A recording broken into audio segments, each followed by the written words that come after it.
세상의 모든 지식 언더스탠딩. 7광구가 여기 이렇게 다이아몬드처럼 생긴 요 밑에. 지역입니다. 예. 여기 오른쪽에 빨간 색깔로 표시를 해놨는데 지금 요 빨간 색깔로 표시된 영역 바로 밖에 보면은 제가 여기 시후분지라고 써놨습니다. 분지 이름이 분지. 예, 우리나라 동해에는 울릉분지라고 있습니다. 혹시 언론의 발표에 관심 많으신 분들은 동해석유 울릉분지의 물리탐사 뭐 이런 네, 말씀 들어보셨을지 모르겠는데 그 이제 중국에서는 이 분지를 시후분지라 부르고 중국어예요. 시후. 네네 네. XIHU 이렇게 되어 있습니다. 예. 그리고 우리나라는 또 이쪽을 제주분지라고 부릅니다. 네, 그렇게 예. 돼 있는데 여기 빨간색, 초록색 이렇게 표시해 놓은 거 보이시죠? 예. 점처럼. 예. 여기 이제 중국 유전하고 가스전입니다. 네? 저기서 나오고 있어요 이미? 네, 개발을 이미 하고 있습니다. 여기 이 빨간 선까지가 지금 우리 지금 7광구거든요. 네. 7광구 한 발 딱 넘어가면 여기 거기는 중국 바다인데. 중국 유전이 있죠. 아, 그러니 저 안에 파면 당연히 나오겠지. 지금 저 하나만 나온 게 아니라 저 빨간 거 봐라. 지금 벌써 한 10대 개 찍혔잖니.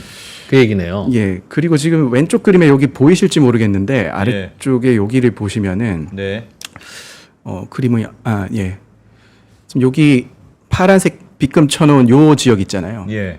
지금 이게 중국이 최근에 그 탄성파 자료라고 또 들어보신 분들이 있을 거예요. 동해에서 탄성파 탐사를 해서 석유를 찾는다. 탄성파. 네네네. 요런 개념이 있는데 지금 최근에 중국이 이제 우리 7광구에 딱 붙여가지고 탐사를 해놓은 거예요. 와, 진짜 그냥 네. 그 앞에서 그 선은 바로 앞에서. 중국이 이제 중국의 입장은 일본하고 한국하고 끝나기만 해라. 약간 이 조인트 디벨롭먼트 존, 이 7광구 협상이 딱 끝나기만 하고 네. 이 둘이 조인트가 이제 풀어지기만을 좀 이렇게 기다리고 미리 탐사를 다 해놓는다고 생각하시면 될 것 같아요. 왜 그 풀어주는 게 중국 입장에서 왜 중요합니까? 왜냐하면 지금은 중국 입장에서 봤을 때 제가 좀 다른 걸 보여드려야 될 것 같은데. 예. 요게 지금 제가 아까 똑같은 지도 위에다가 선을 올려놓은 건데요. 네. 그 우리 배타적 경제 수역이라고 들어보셨죠? 예. 200캐리. 예. 그러니까 이제 도서로부터 200캐리 떨어진 곳까지는 어떤 광물 자원이나 수산 자원이나 이런 것들을 어떤 그 나라가 독점적으로 개발할 수 있는 네. 예, 그런 곳인데 지금 중국 쪽에서 200캐리 떨어진 선이 이 오렌지 선이고요. 아, 좀 더 들어가네요. 네, 그렇죠. 우리나라 제주도에서 200캐리 떨어진 선이 이 노란 선이거든요. 아, 네. 일본에서 또 200캐리 떨어진 선이 빨간 선이에요. 그러니까 야, 이 교집 경제 수역이 확실히 다 있네요. 겹쳐 있어요. 겹치네요. 겹치네요. 예. 그렇죠, 그렇죠. 저럴 때는 어떻게 합니까? 그러니까 이제 중간선을 긋죠. 중간선. 어쩔 수 없지. 일본이 이제 대마도가 일본 땅인 바람에 우리 부산하고 대마도 사이에 아주 좁은 바다밖에 우리가 그렇죠. 거가 아니잖아요. 반반씩. 예. 예. 그러니까 여기도 이렇게 겹치는 부분은 이제 협상을 해가지고 여기까지 너희들 경제 수역해. 요걸 하는 거죠. 예. 그래가지고 이제 해야 되는데 지금은 어쨌든 우리가 여기 제주분지, 시후분지 북부 지역을 그 일본하고 협상을 통해 가지고 우리 공동개발구역으로 묶어놨잖아요. 예. 아, 저기가 한국 바다 아니면 일본 바다인 건데 그렇죠, 그렇죠. 저거는 그냥 교집합을 같이 쓰자고 했어요. 그리고 우리나라하고 일본이 서로 합의해가지고 주창은 했지만 중국 입장에서 보면 여기에 우리 그 배타적 경제 수역도 들어가는데 200헬이 아닌데 여기 그래, 일부가? 주황색은 또 중국이 주장하는 선일 테니까. 그렇죠. 그런 예. 생각이 드니까 지금은 만약에 이제 대응을 하려면 한일 그 연합군을 상대해야 되는 느낌이라면 조약이 깨지고 나면은 이제 개별 각계격파를 하면 되니까 중국 입장에서는 좀 기다리고 있다라고 봐야 될 겁니다. 7광구는 근데 지금 정치적으로는 우리가 못 들어가는 곳이죠. 그렇죠. 이게 공동개발구역이기 때문에 예. 이 안에는 일본하고 공동개발하는 경우에만 같이 들어가서 할 수 있어요. 일본하고 저는 물밑에서 계속 접촉하고 있는 걸로 알고 있고 예. 우리가 지금 여기서 이런 화산 관련된 리스크도 제거하고 이런 여기에 있던 석유 시스템에 대한 연구도 우리가 어느 정도 충분히 진행을 해봤는데 여러 가지 주변 정황이나 중국 쪽에서 개발하고 있는 트렌드를 보더라도 여기에는 우리가 공동 개발할 가치가 충분히 있다. 있어. 예, 예. 네, 그거를 한 번 더 이야기를 그 자리에 가서 해보려고 하는 것 플러스 만약에 협상 결렬됐을 때 예. 이제 나눠 가지는 시나리오가. 협상을 해야 되잖아요. 그럴 그럼 때도. 어떻게 선을 그을 거냐. 그렇죠. 지금 어차피 지금 어떻게 여기가 그을 수 지금 있겠지? 한일 중간 수역에 지금 중요한 거는 여기 시후 분지라는 이 예, 분지. 거기가 석유 많이 나올 거라는 예. 건데. 맞아요. 음. 그러니까 여기 칠광구도 굉장히 넓게 있는데 예. 이런 데는 안 중요합니다. 이런 데 안 중요해요. 저기 초록색 부분이 중요한 부분이죠. 여기 이렇게 시후 분지라고 이렇게 제가 점선으로 이렇게 표시해 놓은 데 보면은 예. 거기가 예, 중국 유전, 그 가스전 다 여기 안에 들어 나오고 있으니까. 예. 들어 있죠. 그러니까 이 분지가 지금 여기 우리나라 이 칠광구 안에서도 2소구와 4소구라고 적혀 있는 요 지역까지 이어져 있어요. 그래서 우리가 협상을 하더라도 이 지역에 대해서 다른 곳을 내줄 건 내주더라도 여기가 꽤 중요하다. 여기만은 우리가 가져야 돼. 이런 거를 좀 해놔야 돼요. 이게 근데 저기도 공동 해역으로 돼 있다면서요. 예 맞습니다. 맞습니다. 공동이니까 공동으로 하든 그렇죠. 이들 하기 싫으면 바다를 나눠서 하든 그죠. 하여간 일방의 누구의 바다는 아니니 그러니까요. 네. 그러면 교수님 만약에 예를 들어서 나누기로 했어요. 네. 뭐 결렬돼서 각자 하여튼 살자. 네네. 나누기로 하면 저 우리로 치면 제주 분지로 돼 있는 거예요. 시후 분지. 시후 분지, 제주 분지. 여기에 위쪽 그러니까 한반도에 가까운 쪽이 좀 더 가능성이 있습니까? 일본 쪽이 좀 더 가능성이 있습니까? 그러니까 분지라는 게 네. 요게 이렇게 길쭉한 그릇이라고 생각하시면 돼요. 예. 예. 이 그릇의 중심으로 갈수록 이렇게 더 퇴적층도 두꺼워지고 그렇겠지, 그렇겠지. 가능성이 높아져요. 당연히. 예. 그래서 이 가장자리보다는 좀 더 깊은 곳 네. 쪽을 이 선에 가까운 쪽을 우리가 저긴 네. 공략해야 됩니다. 가져도 저기는 마블링이 별로 없구나. 아이고. 중국이 훨씬 유리하네요, 그럼. 저거는. 새우살은 중국이 다 가져갔네. 근데 아마 일본도 인지는 하고 있을 거예요. 우리랑 이 협상을 깬다고 예. 자기들이 다 가질 수 있지 거가 못할 아니니까. 거다. 중국하고 또 해야 될 거다라고 생각을 하는데 예. 뭐 대한민국이 어느 정도 합리적인 제안을 하고 이렇게 뭐 국제 관계에서 중요하다면 여기를 우리가 굳이 단독으로 그쵸 할 필요가 깰 있겠냐. 필요가 있을까? 이런 생각을 또 가질 수 있게 우리가 또 유도하는 것도 필요하지 않나? 야, 뽑아도 거의 그냥 여기 꼽고 저기 꼽고 서로 다 보이는 상태에서 삼국이 꼽겠군요, 거의. 그렇죠, 약간 좀. 네. 그리고 누가 이렇게 약간 삐스듬하게 꼽는다고 해서 또 말하기도 좀. 아, 그렇지. 이렇게 해서 여기 하면 안 됩니까? 진짜. 여기 들어갔다가 이렇게 옆으로서. 옆으로 보자. 그거 안 됩니까? 실제로 시추 공법이 아주 발달을 해가지고 예. 수평 시추라고 해서 아, 자식들. 예, 그런 시추 공법도 여기는 또 이게 대륙붕 지역이라 바다가 깊지 않기 때문에 네. 충분히 그런 기법이 활용될 가능성도 있죠. 아니, 그럴 줄 알았으면 지금 오늘 이 방송은 일본에서도 많이 봅니다. 우리 전략 다 들통났네. 저기에 대해서는 야 그래도 이건 누구네 땅이야라는 국제법이 없이 그렇죠. 200캐리 200캐리면 너희들끼리 알아서 쇼부 합의 봐 네네. 라고 하는 게 국제적인 룰이에요? 그렇죠. 지금 여기가 조금 굉장히 복잡한 게 이게 뭐 지질학적인 부분을 넘어가지고 국제 정치 관련된 부분도 막 얽혀 있어가지고 예. 칠광구라는 개념이 있고 또 한일 중간 수역이라는 개념이 또 있어요. 네. 이게 연혁을 우리가 아주 세세히 좀 볼 필요가 좀 있거든요. 예. 이게 뭐 요걸 좀 설명을 좀 드리는 게 좋을 것 같은데요. 먼저 네. 그 1968년에 그 유엔에서 이 동중국해 지금 우리 칠광구가 있는 곳이에요. 예. 여기에 세계 최대 규모의 유전이 있을 가능성이 있다. 이걸 그냥 공표를 해버려요. 그러니까 70년에 박정희 대통령 때 예. 그냥 일방적으로 주장을 해버립니다. 여기까지가 대한민국 광구다. 네, 이렇게 해버렸는데 그때만 해도 그 대륙붕 연장설이라 그래가지고 이 육지에서부터 연장되는 얕은 바다가 있는 요 영역은 다 그 나라가 먹을 수 있는 그런 분위기였어요. 땅에서 이어진 데다. 이어진 거다. 예, 이어진 곳은 다 가져갈 수 있었는데 예. 이게 한 82년대 때부터 이제 200캐리 배타적 경제수역 개념이 들어오는 거죠. 예. 유엔 해양법상에. 그때 갑자기 이제 일본이 그 대륙붕 연장설 안 통해 이런 식으로 스탠스를 나오게 된 거예요. 그래서 처음에 대륙붕 연장설이 있을 때만 해도 일본이 우리랑 협상을 하려고 했었거든요. 예. 그래서 이제 공동개발구역이라는 게 이렇게 그래서 생긴 거예요. 근데 200캐리 개념이 나오면서부터 갑자기 그거를 깨버리는 거죠, 일본이. 예, 그런 상황이 된 거예요. 그렇게 이렇게 지지부진하게 오다가 93년도에 이 남해 지역에서 일본하고 이제 한일 어업 협상이라는 걸 합니다. 네. 김영삼 대통령 때 시작이 돼가지고 예. 99년도에 이제 최종 타결이 되는데 예. 김대중 대통령 때까지 와가지고 어. 타결이 되는데 그때 이제 우리가 합의를 한 구역이 여기 그린색으로 표시된 지역이 있습니다. 그림을 보시면은 네.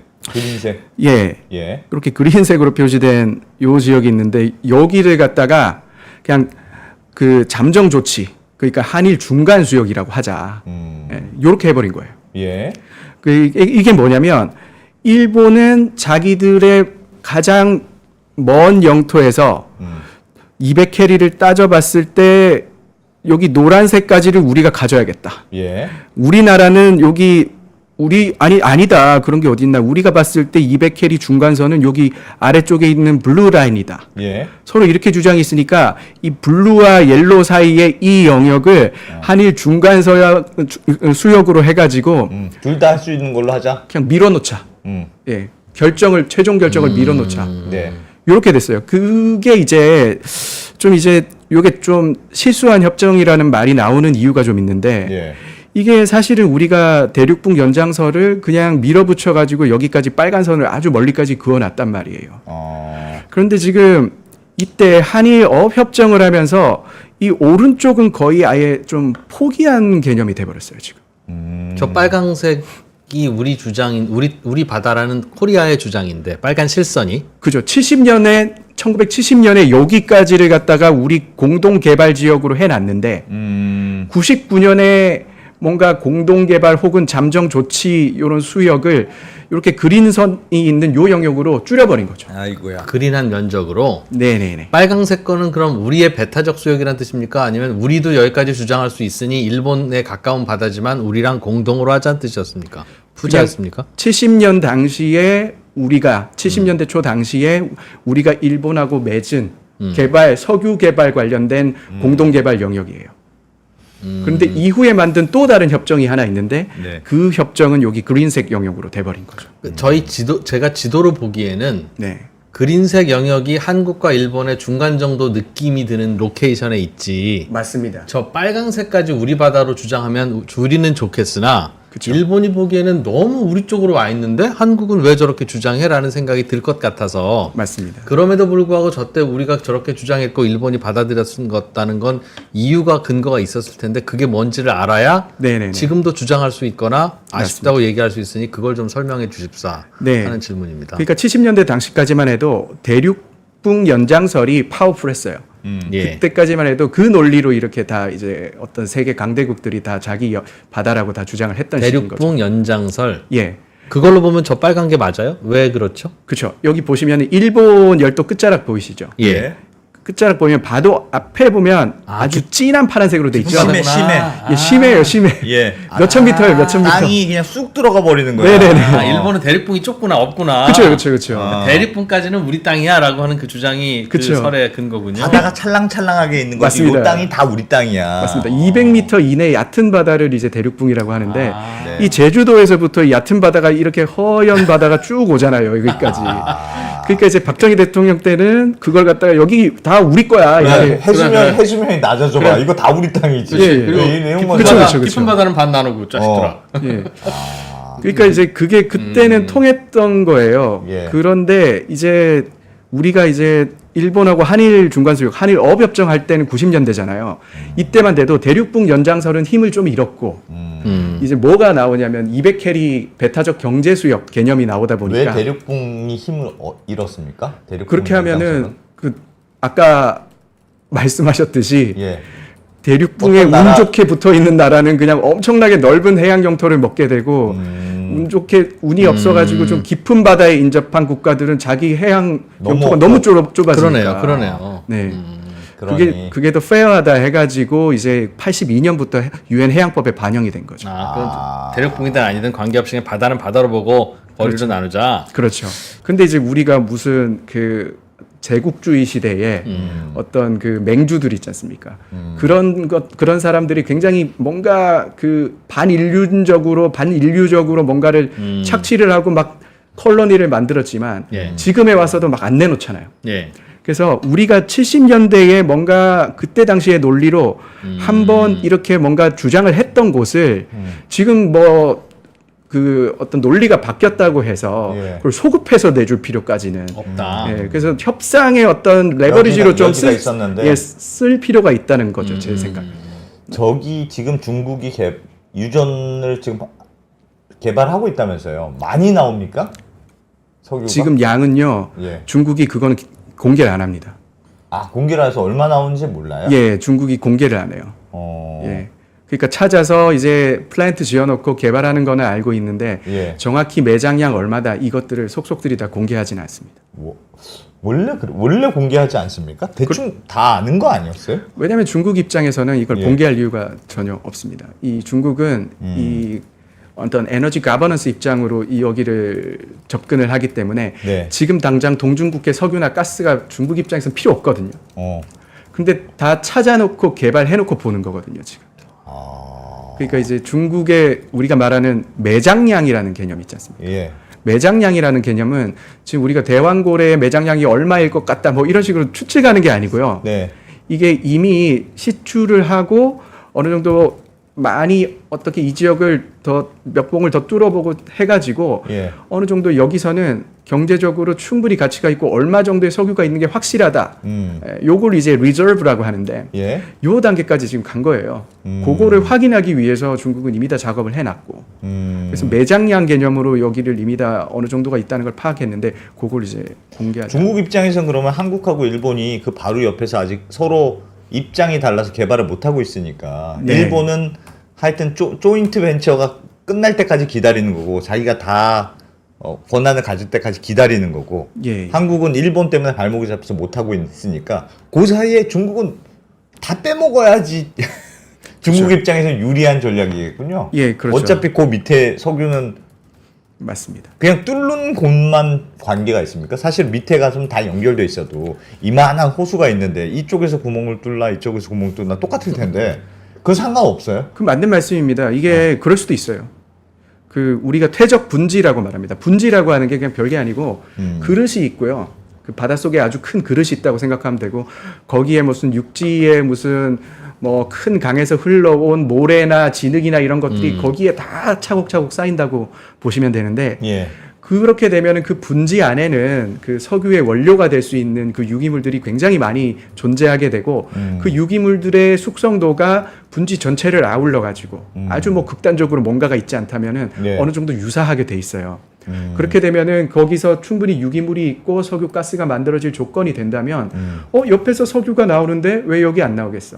물론 안 나올 수 있습니다만 예. 완전히 맨 땅에 그 새로운 분지를 개발하는 거에 비하면 훨씬 더 확신에 찬 개발을 할 수 있는 거죠.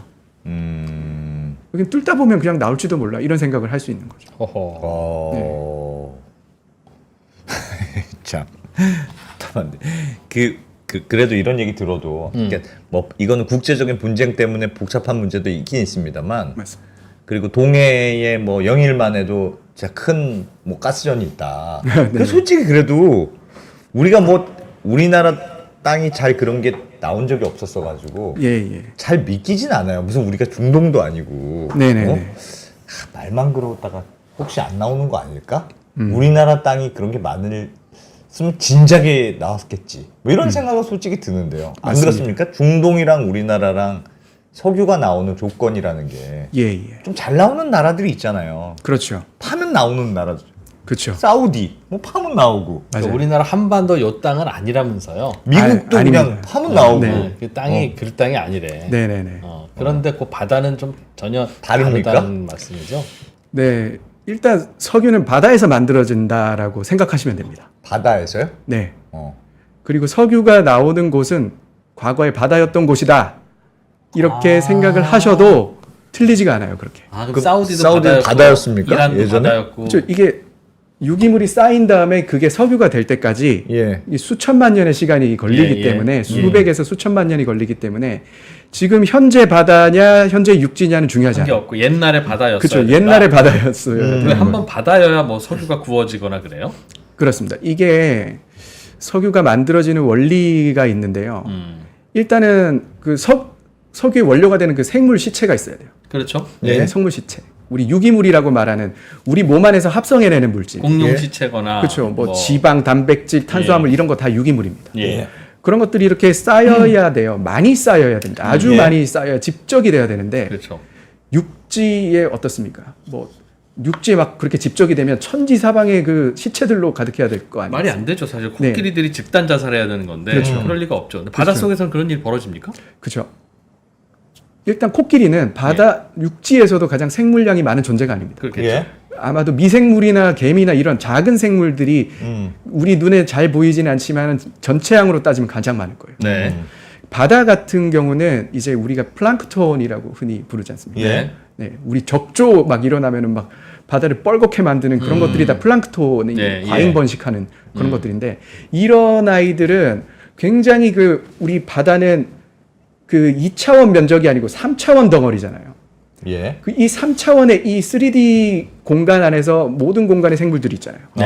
네, 얘들이 폭발적으로 뭐 성장을 막 했다가 번식을 했다가 라이프 사이클이 빠르게 또 끝나버리면 금방 다 죽어가지고 바다로 가라앉아 버리고 바다에서 예, 그런 예. 일이 있을 수 예, 있구나. 이런 일들이 있어가지고 바다는 기본적으로 생물량이 육지와 비교가 안 되게 많아요. 그 두 번째는 뭐냐면 이게 생물이 죽어서 시체가 쌓여도 예. 이게 이제 다 썩어 없어지면 안 되잖아요. 그렇죠. 예, 육지는 그냥 그 미생물들이 다 분해를 해버리잖아요. 그래서 막 유기물이 없어요, 육지는. 뼈만 남아요? 뼈만? 예, 뼈만 남잖아요. 근데 이제 유기물이 분해를 못하는 환경이 되려면 이게 산소가 좀 부족해야 돼요. 예, 그러니까- 썩지 않아야 되니까. 그러니까요, 맞아요. 이게 썩으면 안 되는 거예요. 그러니까 이게 육지는 무조건 썩죠. 그렇지. 노출돼 있으니까. 그러니까요. 예. 근데 바다는 이제 좀 깊은 바다로 내려가면 산소가 부족해서 예. 이게 호기성 미생물이라고 하는데 그런 생물들이 잘 못 자라요. 그래서 세상에.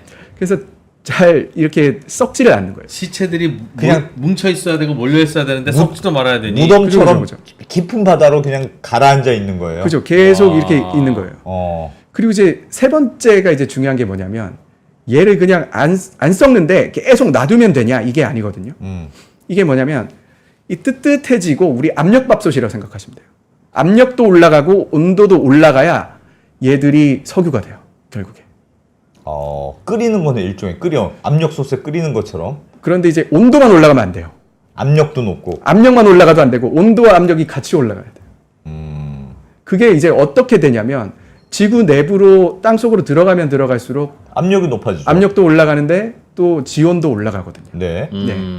그래서 온천수가 뜨거운 이유가 그거잖아요. 네. 그러니까 땅 속으로 들어가면 들어갈수록 압력도 높아지고 지열도 높아지는데 그러면 해저면에 쌓여 있던 이 유기물들을 땅 속으로 깊이 보내줘야 될 거 아니에요. 예. 근데 이제 그렇게 되려면 그 위에 퇴적물이 빠르게 얘를 덮어버려야 돼요.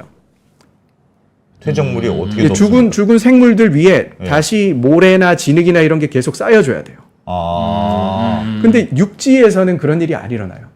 그렇지. 예. 그렇지. 예, 육지는 뭐가 있어도 풍화 침식이 바람 불고, 일어나는 비 오고 예. 누가 까마귀가 와서 맞아요. 뜯어 먹고. 맞아요. 네. 그래서 이제 육지에서 만들어진 그런 어떤 모래나 진흙들이 다 바다로 흘러가는데 예. 그러면 이제 그게 바다에 빠르게 쌓입니다. 그러면 이제 유기물들이 있는 그 위를 덮고 몇 킬로씩 덮다 보면은 이 밑에 있던 유기물들은 그래서 몇백만 년, 몇천만 년의 시간이 필요한 이유가 그거예요. 구워야 되니까. 네네네. 그 시간 동안 계속 퇴적물이 쌓여서 얘들은 땅속 깊이 들어가게 되면 예. 온도도 올라가고 압력도 올라가서 야. 석유나 가스가 만들어질 조건에 딱 도달하게 되면 이제 거기서 석유 가스가 되는 거예요. 그러면 기본적으로 매우 깊은 데 그 있겠군요. 로또 당첨되는 확률인 것 같은데 어. 어찌 전 세계에 석유가 많아요? 근데 바다에서는 거의 모든 곳에서 그런 일들이 일어나고 있어요. 바다에서는 거의 모든 바다에서는 플랑크톤들이 그렇게 굉장히 많이 생산되고 있고 집단 폐사도 하고 그렇죠. 그래서 쌓여서 다 모이기도 하고 죽어도 잘 썩지도 않고 퇴적물도 계속 위를 덮어주고 이런 일들이 전 세계 연안 바다에서 다 일어나니까 오줌도 일어나고. 예 그렇게 되는 거죠. 그런데 한반도의 이 땅은 태초에 아담과 이브 때부터 육지였나 봐요. 맞습니다. 아 진짜. 저 잠깐 바닷속에 들어갔다 오지. 뭐 이렇게 고집을 부리고 그랬어 원래. 이게 저기 우리 중동에는 다 육지에서 예. 석유 나고 저기 미국 텍사스에서 석유 다 육지에서 그러니까요. 예. 뽑아내잖아요. 예. 이제 보면 중동도 보면은 한 몇천만 년 전에는 다 바다였어요. 거기가 아라비아 반도 전체가. 거기서 쌓인 애들이 지금 올라와 있고요. 예. 사실은 우리가 석유를 인류가 찾은 지는 엄청 오래됐어요. 기원전 600년 때 이미 중국에서 예. 발견했다. 뭐 만물 중국 기원론 비슷한. 그리고 이제 우리가 상업적으로 쓰기 시작하는 거는 1800년대 중반에서 900년대 초부터 시작된 거거든요. 예. 그때는 다 육지에서 개발했어요.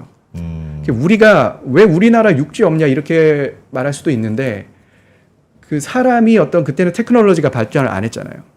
그때는 이제 육지에서 뭔가 뚫어가지고 우물 뚫다 보니까 검은 게 막 기름이 나오고 예. 이러다 보니까 여기 석유 있고 그걸 이제 이코노믹하게 쓰기 시작한 거지. 이제 거기서 개념이 발달하고 바다를 탐사할 수 있게 되고 바다를 뚫어볼 수 있게 되는 기술이 이제 획득이 되다 보니까 이 영역이 계속 넓혀져 간 거예요.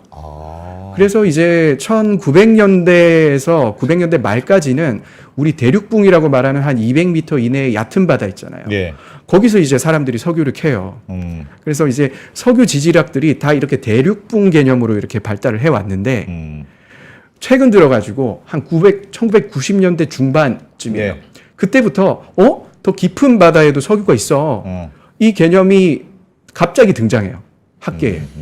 그때부터 이제 뭐 엑슨모빌이라든지 뭐 이스라엘 쪽이라든지 이런 쪽들이 굉장히 많이 심해에 있는 석유를 찾으려고 노력을 하다 보니까 갑자기 2010년이 넘어가니까 이스라엘도 어마어마한 규모의 가스전을 지중해에서 갑자기 찾아버리고 심해에서 예. 저기 가이아나 광구 이런 말씀 들어보셨을 수도 예. 있는데 거기도 수십 2,000에서 3,000m인데 거기도 엑슨모빌이 20년 동안 그 실패하다가 2015년도에 그 리자 원이라고 하는 광구를 땅 찾아버리거든요.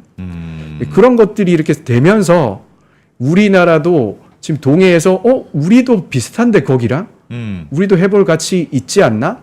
그러니까 이런 개념이 생긴 거예요. 그러니까 이 전에는 사실 우리나라도 40년 넘게 우리나라 주변 바다에서 탐사를 많이 했거든요. 예. 서해, 남해, 동해에서 했어요. 근데 다 대륙붕 탐사였어요. 예. 근데 이제 심해로 가보는 거예요? 그렇죠. 이제 그 성공 사례들을 보다 보니까 우리 동해도 심해를 노리면 좀 되겠는데 이런 개념을 이제 우리도 접근을 하기 시작하는 거예요. 근데 아까 지도에서 보기에는 그 심해가 아닌 것 같은데, 그러니까 그래 대륙붕의 끝자락. 거기는 대륙붕의 끝자락 아닙니까? 거긴 남해. 칠광구 쪽이요. 예, 칠광구 쪽. 예, 칠광구는 말 그대로 전형적인 어떤 그 저기입니다. 대륙붕 광구 유전입니다. 대륙붕 유전 개발 개념이고 예. 아주 컨벤셔널한 개념이에요. 그래서 이건 쉬운 거죠. 저 지도 이제 위로 올라가서 동해를 보면 아주 짙은 파란색이다 이거죠? 그렇죠. 동해는 이렇습니다. 동해는 이렇고 예. 우리 뭐 구글 지도 같은 것만 보더라도 예.